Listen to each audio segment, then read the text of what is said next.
नमस्कार, मी पत्रकार अनिल देशपांडे आणि आपण पाहतात channel journalist Anil Deshpande. 23 April हा जागतिक पुस्तक दिन। पुस्तक आणि मनुष्य यांचं एक अतूट नातं त्याच्या जन्मापासूनच आहे असं म्हटलं तर चुकीचं ठरणार नाही। जवळपास 100 पेक्षाही जास्त देश या जागतिक पुस्तक दिनाच्या कार्यक्रमात सहभागी होतात।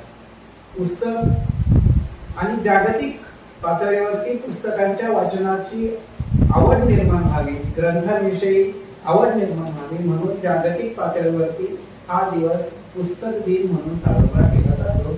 याला कॉपीराइट डे असं देखील म्हटलं जातं। या वर्षीच्या पुस्तक दिनाची संकल्पना आहे रीड युअर वे। 100 पेक्षाही जास्त देश या जागतिक पुस्तक दिनाच्या कार्यक्रमात सहभागी होतात। आज आपण या पुस्तकांच्या विश्वात भ्रमंती करण्यासाठी आणि त्या निमित्तानं पुस्तक विश्वाविषयीच्या गप्पा मारण्यासाठी निमंत्रित केलं आहे सावित्रीबाई फुले ज्युनियर महाविद्यालयातील प्राध्यापक जितेंद्र मेटकर सर यांनी। सर नमस्कार। नमस्कार सर, जागतिक पुस्तक दिनाच्या निमित्तानं आपण या ठिकाणी गप्पा मारण्यासाठी आला आहात, आपलं स्वागत आहे। येस, धन्यवाद सर, जागतिक पुस्तक दिन ही संकल्पना नेमकी काय आहे? वाचन संस्कृती वाढावी या अनुषंगाने अनेक वर्षांपासून वेगवेगळे प्रयत्न जागतिक स्तरावर होत आहेत आणि साहित्य किंवा लिटरेचर आपण जे म्हणतो त्या लिटरेचरचा जर विचार केला तर एकेकाळी ब्रिटन ज्यांच्या साम्राज्यावरचा सूर्य कधीही मावळत नव्हता त्या देशामधला जो सर्वोत्तम साहित्यिक ज्याचं साहित्य वाचलेलं नसलं तरी नाव मात्र हमखास प्रत्येकाला माहिती असतं, विलियम शेक्सपियर, त्याचा जन्मदिवस 23 एप्रिल आहे। आणि म्हणून मग इतका मोठा हा नाटककार ज्याची अनेक नाटकं अभ्यासली जातात, जगभरामध्ये त्याचे संदर्भ दिले जातात, तर त्याचा जन्मदिवस हा जागतिक पुस्तक दिन म्हणून साजरा केला जातो। एकीकडे आपण जागतिक पातळीवर दिन ही संकल्पना साजरी करत असताना आपल्या भारत देशाविषयी ज्यावेळेस आपण चर्चा करतो तर एकीकडे वाचनाची चळवळ लोप पावत चालली आहे की काय, बरोबर, याविषयी देखील समाजातील ज्ञानवंत जे लोक आहेत खंत व्यक्त करतात। बरोबर, म्हणजे एकीकडे जगाच्या पातळीवर आपण पुस्तक दिन संकल्पना साजरी करतो, त्याच वेळेस भारतामध्ये मात्र वाचनाची चळवळ खूप लुप्त होत चालली की काय, कमी होत चालली आहे, याविषयी खंत व्यक्त करतो। हे दोन्ही विरोधाभासाविषयी काय वाटतं तुम्हाला? अगदी बरोबर आहे सर। व्हायला काय लागले की वाचन करावं ही भावना मनात असणं, पण त्याच्यासाठी गरजेची गोष्ट पुस्तक आहे। मला नेहमी असं वाटतं की वाचन संस्कृती कमी होत जाणं किंवा लोप पावणं यामध्ये खरं तर पुस्तक लिखाणासाठी जे लेखक असतात, मनात जितकं येईल तितकं सगळं पुस्तक कागदावर उतरत नाही। जेवढं मनात येतं त्याच्या निम्मच कागदावर उतरतं, जेवढं कागदावर उतरतं त्याच्या निम्मच प्रकाशकाकडे जातं। जेवढं प्रकाशकाकडे जातं, आता तुम्ही पत्रकार आहात त्यामुळे तुम्हाला तरी गोष्ट अगदी सहज कळेल, जेवढं प्रकाशकाकडे जातं त्याच्या निम्मच तो छापतो, त्याच्या सगळ्या या ज्या काही त्यांच्या बाउंड्रीज असतील, सीमारेषा, त्यामध्ये जे बसेल तेवढं तो छापतो। जेवढं छापतो त्यातलं अर्धच बाजारात विकलं जातं, जेवढं बाजारात विकलं जातं म्हणजे अर्धच वाचलं जातं, कारण बऱ्याच लोकांना पुस्तकं ही वाचनासाठी घ्यायची असतात हे माहिती नसतं। त्यांना असं वाटतं की घरात ते कपाट सजवायला पुस्तकं असावी, असाही काहींचा वर्तमान काळात गैरसमज आहे। आणि त्यामुळे मग ही वाचन संस्कृतीची उतरंड जर आपण लक्षात घेतली तर मग लेखकाच्या मनात किती येतं, छापलं किती जातं आणि मूळ वाचलं किती जातं, हा सगळा तो प्रकार आहे। हा बघितल्यानंतर लक्षात येतं की ही वाचन संस्कृतीची उतरंड होण्यासाठी कारण काय याचाही खरं तर आपण शोध घेतला पाहिजे। मग टीव्ही असू शकतो, मोबाईल असू शकतो, मोबाईलने तर खूप साऱ्या गोष्टींचा बळी घेतलाय अशी सध्या सगळीकडे चर्चा सुरू आहे, पण हे कुठेतरी बदलायला सुद्धा पाहिजे। म्हणून तुम्ही जे आज इनिशिएटिव्ह घेऊन जागतिक पुस्तक दिनाच्या निमित्ताने या सगळ्या गोष्टी आपण चर्चा करून सामान्य लोकांपर्यंत पोहोचाव्यात अशी जी आपली अगदी मनापासूनची तळमळ आहे ही खरोखर अत्यंत स्पृहणीय आहे. आणि असं इनिशिएटिव्ह जर प्रत्येक ठिकाणी अनेक लोकांनी घेतलं तर नक्कीच ही चळवळ पुन्हा एकदा ही चळवळ लोप पावली नाही असं मला, म्हणजे एकदम निगेटिव्ह मला बोलायचं नाहीये. म्हणजे झालं काय की जरी वटवृक्ष झाला नसेल तरी हिरवळ अजून टिकू नये, मग ती हिरवळ वाढावी यासाठी आपण काहीतरी केलं पाहिजे. खरं आहे, पुस्तक वाचनासाठीची जे वाचक चळवळ आहे या मोहिमेला देखील मोठे यश येत आहे आणि समाज ही चळवळ मोठ्या प्रमाणावर उचलून जातो आहे, हे असं चित्र आपल्याला अगदी बरोबर. आपलं व्यक्तिगत पातळीवर थोडं सांगा की तुम्हाला वाचनाची आवड कशी निर्माण झाली? सर काय झालं की आमची पिढी त्या काळात जन्माला आली, त्या काळात घरात टीव्ही नव्हता आणि मग आपल्या सिलेबस मध्ये अभ्यासक्रमाची पुस्तकं सोडून ती सुटी लागली की असं आपल्याला तिथे नवीन वाचायला मिळेल, गोष्टी वाचायला मिळेल.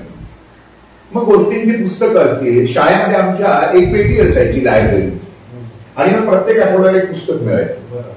पण सुट्टीच्या काळात मग काय व्हायचं की कुठेतरी हनुमानाच्या मंदिरामध्ये एक रविवारच्या दिवशी संस्कार कथा सांगितल्या जायच्या आणि मग संस्कार कथा सांगणारे गुरुजी सांगायचे की या पुस्तकातली ही कथा मी तुम्हाला सांगतोय आणि मग मनामध्ये ती कुठेतरी असं क्लिक व्हायचं की या पुस्तकातली एक कथा सांगतोय म्हणजे त्या 10 असाव्या आणि मग ते वाचण्यासाठी ती तळमळ व्हायची. मग कुठून तरी ते पुस्तक मिळवायचं आणि वाचायचं. त्यातच शनिवारी मला आठवतं मी 3री-4थीला असेल, शनिवारी एक वर्तमानपत्र, एक साप्ताहिक होतं, छोटा दोस्त त्याचं नाव होतं आणि त्यामध्ये त्या वयात आम्हाला आवडतील, त्या वयाला रुचतील आणि परसतील अशा सगळ्या गोष्टी वगैरे गंमत गोष्टी त्यामध्ये असायच्या आणि त्यामुळे शनिवारीच खूप वाट बघायची.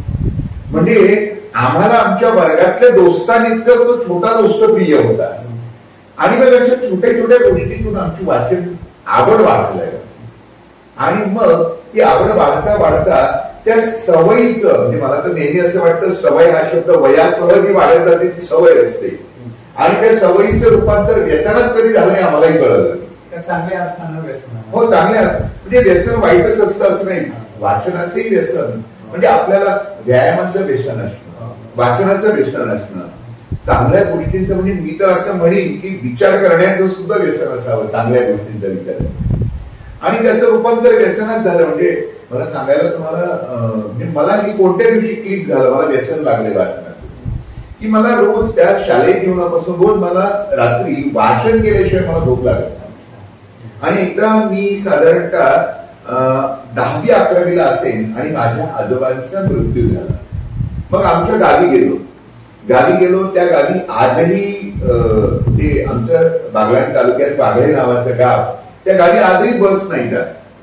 अंत्यविधी झाला, सगळ्या गोष्टी झाल्या आणि दुसऱ्या दिवशी राखीचा कार्यक्रम मी थांबलेलो. ज्या गावी बस नाही जात त्या गावामध्ये वर्तमानपत्र येत आणि रात्री जेवण केलं आणि मग माझी तळमळ सुरू झाली. मला झोप लागत नव्हती की आता काय, मला वाचायलाच काही नाही आणि लिटरली रात्री 2-2:30 वाजले पण मला झोप लागत. मग शेवटी अगदी त्रस्त होऊन मी इकडे तिकडे वाचत आहे त्यावेळेला मला भिंतीवर लटकलेलं कॅलेंडर दिसलं. कॅलेंडर काढलं आणि कॅलेंडरच्या मागच्या बाजूला लिहिलेलं राशी भविष्य, पाककला सगळं वाचलं अर्धा पाऊण तास. तेव्हा झोप लागली आणि त्या दिवशी क्लिक झालं की आता आपल्या या सवयीचं रूपांतर व्यसनात झालंय आणि ते चांगलं आहे. सर, आपण किती रोज वाचता काय? मी रोज दिवसभरात वेळ मिळेल नाही मिळेल तो भाग डाऊन आहे, पण रोज मी रात्री वाचन केल्याशिवाय झोपत नाही आणि मग ते लिंक लागेल. असं माझं ठरवलेलं नसतं की मी 10 पानं वाचेन की 50 पानं वाचेन. कधी कधी लिंक लागली तर अगदी मग पहाटेही होते. साधारण किती आतापर्यंत आपण पुस्तकं वाचली असावी? सर, मी माझ्या घराचं बांधकाम करताना माझ्या बेडरूमला अटॅच माझी पर्सनल लायब्ररी केली आहे आणि त्या लायब्ररीमध्ये 5000पेक्षा जास्त पुस्तकं आहेत आणि मला जशी सवड मिळेल आणि जसे माझ्या व्याख्यानाचे विषय असतील त्या अनुषंगाने माझं वाचन सुरू असतं. असं एक्झॅक्ट फिगर अंक नाही सांगता येणार, पण 1000 पेक्षा निश्चित जास्त. नक्की, निश्चितच. माझ्यासारख्याला जेव्हा असं वाटतं की पुस्तक मी वाचली पाहिजे, ती का वाचली पाहिजे सर?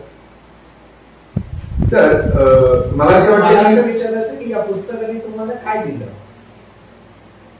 तर जीवन जगत असताना मला असं वाटतं की पुस्तक आणि मस्तक यांचं फार जवळचं नातं असतं आणि ज्याचं मस्तक अगदी उत्तम पद्धतीने सुजलाम सुफलाम झालेलं असेल ते मस्तक कुठंही विनाकारण नतमस्तक होत नसतं.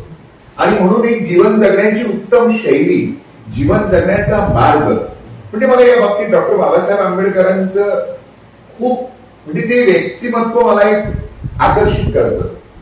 का कारण बाबासाहेब आंबेडकरांची जी परिस्थिती होती त्या काळात सुद्धा बाबासाहेबांनी म्हणजे 10वीचं त्यांच्या चरित्रामध्ये आपल्याला लक्षात येतं की 10वी पास झाल्यानंतर कृष्णाजी अर्जुन केळुसकरांचं जे चरित्र बुद्धांचं त्यांना मिळालं आणि एका पुस्तकाने बाबासाहेबांच्या आयुष्यामध्ये प्रचंड आमूलाग्र बदल झाला.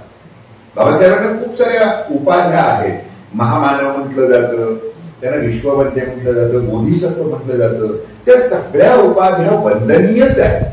पण मला मनापासून आवडणारी उपाधी आहे ज्ञानसूर्य. ज्ञानसूर्य. आणि खरोखर हा ज्ञानसूर्य काय झाला तर बाबासाहेब ज्ञानसूर्य होऊ शकले त्यांच्या वाचनात, ग्रंथ वाचन. त्यांचं सुद्धा प्रचंड वाचन होतं. येस, आपल्या सर्वांसाठी ते वाचन चळवळीतलं एक आयडॉल म्हणायला अगदी संपूर्ण जगासमोर विश्वासमोर असणारा आयडॉल आहे. समर्थ रामदासांनी देखील म्हटलं होतं की दिसा माझी लिहित जावे, काहीतरी लिहित जावे, पण अखंडित वाचित जावे. या वाचनानं आपलं जीवन समृद्ध होतं. अगदी बरोबर. आणि आंबेडकरांचं जीवन जे समृद्ध झालं त्या वाचनाचं. आमच्या सकाळ वृत्तपत्र समूहाचे प्रतापराव पवार यांना पद्मश्री पुरस्कारानं सन्मानित करण्यात आलं. त्यांची एक आठवण मला या निमित्तानं सांगावीशी वाटते सर. एका विमानतळावरती असताना त्यांच्या एका मित्रानं त्यांना एक पुस्तक दिलं. 2 तासाच्या त्या विमान प्रवासामध्ये त्यांनी ते पुस्तक वाचलं आणि त्यामुळे त्यांच्या आत्मचरित्रात ते त्या पुस्तकाचा उल्लेख करतात. मला आता त्याचं नाव आठवत नाही, पण ते म्हणतात या 2 तासाच्या या पुस्तकानं माझ्या जीवनात देखील असं आमूलाग्र परिवर्तन घडलं. त्याचं सर्व श्रेय ते त्या ग्रंथ त्या 2 तासातल्या पुस्तक वाचनाला देतात. अगदी बरोबर आहे. पुस्तकं ही ग्रंथाची ज्ञानाची भंडार आहेत. ते आपल्याला मार्ग दाखवतात. प्रसंगी दुःखात एक वेगळ्या भावविश्वात घेऊन जातात आणि भावविश्वात आपण रमून जातो. मनोरंजनाचं, करमणुकीचं, ज्ञानाचं एक साधन म्हणजे पुस्तक आहे. सर कशी वाचली पाहिजे तो पुस्तकं, काय वाटतं आपण कशी वाचता? हा, तुमच्या त्या प्रश्नाचं मी उत्तर देतोच, पण त्या अगोदर तुम्ही प्रतापराव पवारांचं उदाहरण सांगितलं म्हणून तुमचं थोड्याशा प्रश्नाला मी ट्विस्ट देऊन मला सांगावंसं वाटतं. प्रतापराव पवार असतील किंवा मी आता आपण ज्या डॉक्टर बाबासाहेब आंबेडकरांबद्दल बोललो, मला असं वाटतं की जगातल्या कुठल्याही देशातला, कुठल्याही भूमीवरचा, कुठल्याही क्षेत्रातला महापुरुष तुम्ही घ्या, कोणाचंही नाव, मग ते तुम्ही बराक ओबामा असतील, तुम्ही अगदी वर्तमान काळातले भारतातले राजकीय नेते असतील, साहित्य क्षेत्रातले असतील, क्रीडा क्षेत्रातले असतील, कुठलंही क्षेत्र असू दे, इतिहासातले असतील, ही सगळी माणसं जरी वेगवेगळ्या क्षेत्रामध्ये काम करत असतील तरी एक समान धागा यांच्या जीवनामध्ये जोडणार आहे ते सगळे उत्तम वाचक होते. अगदी मला सांगायला आपल्याला एक विशेष आनंद वाटेल की एक 23 वर्षाचा सरदार भगतसिंग शहीद झाले, पण ज्या दिवशी 23 मार्चला भगतसिंगांना फासावर लटकवलं गेलं त्यावेळेला तो फासावर लटकवण्यासाठी जल्लाद त्यांना घ्यायला आलाय आणि भगतसिंग पुस्तक वाचत होते. ते लेनिनचं चरित्र वाचत आणि त्याने आवाज दिला भगतसिंगांना की चला वेळ झाली आहे म्हणून. आणि त्यावेळेला भगतसिंग पुस्तक वाचताय शांतपणे, मला फासावर जायचं म्हणून घाबरलेले नाही. मग हे शौर्य कुठून आलं म्हणा, आणि भगतसिंग शांतपणे पुस्तक वाचतायत आणि त्यांनी हातानेच त्याला खुणवलंय की थांब म्हणून, आणि त्यांनी ते वाचनात शेवटची 3 पानं पूर्ण केली आणि मग त्याच्याकडे गेले. तो जल्लाद लिटरली तो चपापला की पहिला माणूस आयुष्यात पाहिला की फासावर घ्यायला आलो, मोठे मोठे गुन्हेगार चळा कापतात आणि शांतपणे पुस्तक वाचतोय. आणि त्यावेळेला भगतसिंगांनी त्याला उत्तर दिलंय की तुला कळत नव्हतं का, 2 क्रांतिकारी एकमेकांशी गप्पा करत होते. म्हणजे एवढं धारिष्ट्य मनात येणं हे केवळ आणि केवळ वाचनामुळे आलं. वाचन म्हणजे प्रेरणा. येस, वाचन हीच प्रेरणा होती त्यांची.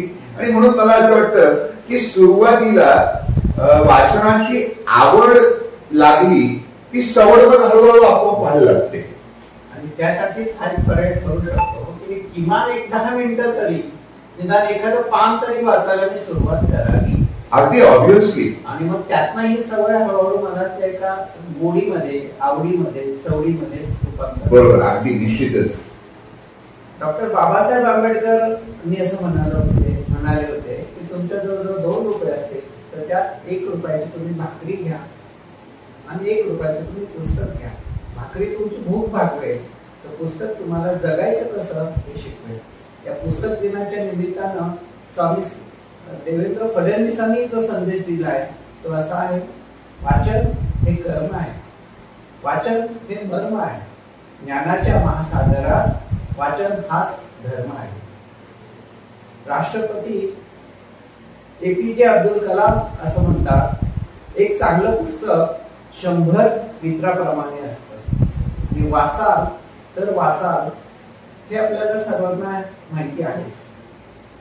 फक्त 10 मिनिटं वाचलं तर आपल्या जीवनात आमूलाग्र परिवर्तन घडू शकतं असं एका तत्ववेत्याने म्हटलं आहे. अर्नेस्ट हेमिंग्वे म्हणतात की पुस्तक इतका विश्वासू मित्र कोणीही नाही. पुस्तकं ही काळाच्या महासागरात उभारलेली दीपस्तंभ आहेत असं E.P. व्हिपल नावाचे लेखक म्हणतात. सर, आपण अनेक पुस्तकं वाचली, एखाद्या पुस्तकाविषयी तुम्ही काय सांगाल? एखादं तुम्हाला आवडलेलं जे पुस्तक आहे की ज्याविषयी तुम्ही इतरांना या निमित्तानं काही सांगू शकाल, असं काही सांगाल? सर, तशी खूप सारी पुस्तकं आवडलेली आहेत. असं स्पेसिफिक एका पुस्तकाचं नाव सांगता नाही येणार. खरं तर जेव्हा कुठेतरी पुस्तक प्रदर्शन असतं त्यावेळेला तर मला नुसतं पुस्तक घेणं याहीपेक्षा त्या एकत्रित असणाऱ्या पुस्तकांकडे बघून जो फील येतो ना, तो शब्दात नाही सांगू शकत. तर मराठी पुस्तकं अनेक वाचली आहेत. मी इंग्रजी साहित्याचाच विद्यार्थी असल्यामुळे इंग्रजी पण बरीच पुस्तकं वाचली आहेत. पण आजचा या प्रसंगानुरूप मला असं वाटेल की माझी इंग्रजी साहित्यातली आवडती कादंबरी आहे फाउंटन हेड नावाची. आईन रँड त्याचे लेखक. त्या फाउंटन हेड कादंबरीबद्दलच थोडस मी 1-2 मिनिटात सांगतो का मला आवडते आणि आजच्या पुस्तक दिनाच्या निमित्ताने याचं औचित्य काय. त्या कादंबरीचा हिरो आहे रॉर्क नावाचा. तो इंजिनिअरिंगचा विद्यार्थी आणि आर्किटेक्चर सायन्सचा तो अभ्यास करत असतो. आणि ज्या कॉलेजमध्ये तो आहे ना, तर एडवर्ड टुही नावाचे प्राध्यापक आहेत. आता गंमत आहे, 3 इडियट्स सिनेमा बऱ्याच लोकांनी पाहिलेला असेल. तिथे त्या रॅन्चोचं आणि व्हायरस जे प्राध्यापक त्याचे जे the chief of that college, तर त्यांचं जसं थोडंसं क्रॉसिंग आहे तसं एडवर्ड टुहीचं आणि रॉर्कचं आहे. म्हणजे हे पटकन सगळ्यांना समजावं म्हणून मी 3 इडियट्सचं उदाहरण दिलं. ऍक्च्युली तो रॉर्क नेहमी वर्गामध्ये काहीतरी प्रश्न विचारतो आणि एडवर्ड टुहींना असं वाटतं की हा मला डिस्टर्ब करतोय, हा मला त्रास देण्यासाठी प्रश्न विचारतो. आणि मग हे सगळं होत असताना ते एकदा काय करतात, आणि तो रॉर्क अत्यंत सामान्य कुटुंबातला आहे. ते कुठल्या तरी कारणामध्ये काहीतरी हे करून रॉर्कला कॉलेजमधून रेस्ट्रिकेट करतात. रॉर्कला रेस्ट्रिकेट केल्यानंतर त्यांच्या मनामध्ये काय असतं, हा रॉर्क आपल्याकडे यावा, त्याने आपले पाय पडावे, रिक्वेस्ट कराव्या, सॉरी म्हणावं आणि मग मी त्याला कॉलेजमध्ये घेईन. पण रॉर्क मात्र अत्यंत वेगळ्या विचाराचा आहे. मी जे म्हणालो आता काही वेळापूर्वी की पुस्तक आणि मस्तक यांचं नातं अगदी अतूट आहे आणि ज्याच्या मस्तकाचं नत पुस्तकाशी आहे त्याचं मस्तक कुणासमोर एक विनाकारण नतमस्तक होत नसतं. अगदी तसंच मग ते एडवर्ड टुही त्या सिटीमध्ये ज्या ठिकाणी ते राहतात तिथल्या सगळ्या आर्किटेक्ट जे त्यांचे मित्र आहेत, रिनाउंड आर्किटेक्ट, त्यांनाही सांगून ठेवतात ज्याला काम नाही द्यायचं. पण तो रॉर्क एकदम एन्जॉय करत असतो, प्रचंड वाचन त्याचं सगळं डेव्हलप करत असतो. आणि मग शेवटी आता त्रास व्हायला लागतो की इतका त्रास देऊन सुद्धा रॉर्क आपल्याकडे येत नाही, आपल्या रिक्वेस्ट नाही करत. आणि मग शेवटी ते एके दिवशी एक पार्टी ठेवतात, ज्या पार्टीमध्ये शहरातले सगळे आर्किटेक्ट बोलवले ते. रॉर्कला पण इन्व्हिटेशन. आणि मग त्या एडवर्ड टुहींच्या बंगल्याच्या टेरेसवरती पार्टी, सगळे आर्किटेक्ट आले, त्यांचं ते कल्चर आहे, जेवण म्हणजे खाणं पिणं सगळ्या गोष्टी सुरू असतात. आणि त्या सगळ्या पार्टीमध्ये सगळ्या शहरात माहिती असतं आर्किटेक्ट्सला यांचं दोघांचं क्रॉस आहे. रोवर अक्षरशः एक विटकी फटकी जीन्स, कसला तरी टी शर्ट, सगळे सुटा होतात आणि हा मात्र एकदम सिंपल आहे. एक दोन वेळा क्रॉस झालाय एडवर्ड टोहींना, मला वाटतं आताच बोलेल तेव्हाच बोलेल, ते बोलत नाही. शेवटी त्यांनाच राहावलं जात नाही आणि त्या पार्टीमध्ये ते सेंटर पॉइंटला एके ठिकाणी जेव्हा क्रॉस होतात आणि एडवर्ड टोहींनी त्याला विचारलंय, come on Rod, what do you think about me, आणि खांदे उडवत अगदी रिलॅक्स मूड मध्ये तो म्हणतो, extremely sorry sir but I don't think about you. सगळीकडे स्मशान शांतता, टेरेसवर पिंडॉक्स आले, सगळ्यांना वाटतं आता काहीतरी होणार. आणि मग ते एकदम चिडून त्याला म्हणतात, you consider yourself very talented. No sir, who has told you? I don't consider myself as very talented. Okay, then answer my questions. Tell me about Byzantine tradition. Tell me about Italian tradition. Tell me about French tradition. जगामधल्या architecture सायन्सच्या वेगवेगळ्या देशातल्या वेगवेगळ्या traditions बद्दल Edward टोही त्याला विचारतात आणि तो वर धाड धाड धाड धाड उठतो आणि सगळे आवाज झाले. आता काय? त्यांना वाटतं कुठेतरी हा अडकेल, पण हा कुठेही अडकत नाही. आणि त्यांचा शेवटचा प्रश्न आहे जो त्या पूर्ण नॉव्हलचे त्या कादंबरीचं टर्निंग पॉइंट आहे. आणि मला असं वाटतं की या वाचन दिनाच्या निमित्ताने आपल्या आयुष्याचा तो टर्निंग पॉइंट ठरू शकेल. जे रोजचं वाक्य आहे त्यांचं वाक्य एडवर्ड टोहीचा शेवटचा प्रश्न आहे, कम on rod, now the last question for you. You have told about all the traditions of the world, but just tell me my last question, from which tradition you belong? या सगळ्या tradition सांगितल्या आपण, तू कुठल्या tradition मधला आहेस? या सगळ्या tradition शांतपणे रोअर एवढंच म्हणतो, sorry sir, I don't belong to any of this traditions because I probably stand at the point where the new traditions begins. या कुठल्याही ट्रेडिशन मधला मी नाही आहे. मी ज्या ठिकाणी उभा आहे तिथून नवीन परंपरेला सुरुवात करेन. म्हणून कदाचित या वाचन संस्कृती, लोक पावणं, या सगळ्या गोष्टी आपण ऐकतोय, खऱ्या खोट्या या खोलात न जाता आपण आजपासून या वाचन दिनाच्या निमित्ताने, या जागतिक पुस्तक दिनाच्या निमित्तानं आपण मनामध्ये एक शपथ घेऊया. ज्या ठिकाणी उभा आहे भूतकाळात काय झालंय सोडून देऊया, जुने जाऊ द्या मरणाला, नवं काय ते बघूया. त्या ठिकाणापासून, या बिंदूपासून माझ्या वाचनाचा एक नवीन सिंधू निर्माण करण्यासाठी, नव्या परंपरा जन्माला घालण्यासाठी मी माझं आयुष्य समर्पित करेन. हा विचार जर आपण केला तर नक्कीच एक नवं, सुंदर आणि समृद्ध आयुष्य आपल्या वाट्याला येईल असं मला वाटतं. आणि तेवढे शुभेच्छा द्याव्या असं वाटतं. वाचन चळवळीला उत्तेजन मिळण्याचा हाच एक प्रयत्न आम्ही केला. अनेक लोक या चळवळीत सहभागी आहेत. वाचन कथा, ग्रंथ प्रदर्शन, 10 मिनिटांचं वाचन, पुस्तक आपल्या भेटीला, लेखक आपल्या भेटीला, सर्जनशील लेखन कार्यशाळा, पुस्तक थीम असलेलं नाट्य प्रदर्शन, अशा अनेक पद्धतीनं ही चळवळ जोपासण्याचा प्रयत्न करतायत सर्वजण. आपण या चळवळीतले पांथस्थ होऊया आणि वाचन चळवळीला उत्तेजन देण्याचा जागतिक पुस्तक दिनाच्या निमित्तानं आपण सर्व या वाचक प्रेमींना लाख लाख शुभेच्छा. आमचा हा प्रयत्न आपल्याला नक्कीच आवडला असेल. आपण आमच्या या चॅनलला लाईक करा, शेअर करा आणि सबस्क्राईब करा. धन्यवाद. धन्यवाद.